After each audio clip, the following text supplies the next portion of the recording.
తెలంగాణ రాష్ట్రంలో కొత్త ప్రభుత్వ ఏర్పాటుకు ఎల్బీ స్టేడియంలో అన్ని ఏర్పాట్లు పూర్తయ్యాయి. తెలంగాణ రాష్ట్ర ముఖ్యమంత్రిగా రేవంత్ రెడ్డి ప్రమాణ స్వీకారానికి అధికార యంత్రాంగం ఏర్పాట్లు చేస్తోంది.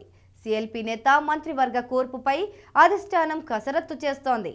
అన్ని వర్గాలకు సమన్యాయం జరిగేట్లు మంత్రివర్గ కూర్పు ఉంటుందని కాంగ్రెస్ వర్గాలు ముందుగానే వెల్లడించాయి.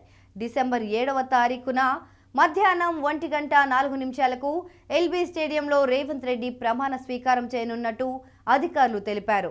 సీఎంతో పాటు 9 నుంచి 18 మంది మంత్రులుగా ప్రమాణ స్వీకారం చేసే అవకాశం ఉందని తెలుస్తోంది. సాధారణ పరిపాలనా శాఖ అధికారులతో కలిసి PCC working president Mahesh Kumar Goud సహా పార్టీలోని సీనియర్ నేతలు ఎల్బీ స్టేడియంలో ఏర్పాట్లను పర్యవేక్షించారు.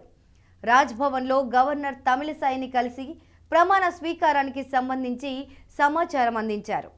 స్టేజీ ఏర్పాటుతో పాటు ఎక్కడెక్కడ ప్రవేశ ద్వారాలు ఉండాలి, ఎంతమందిని అనుమతించవచ్చు అనే అంశాలపై అధికారులతో సమాలోచనలు చేస్తున్నారు.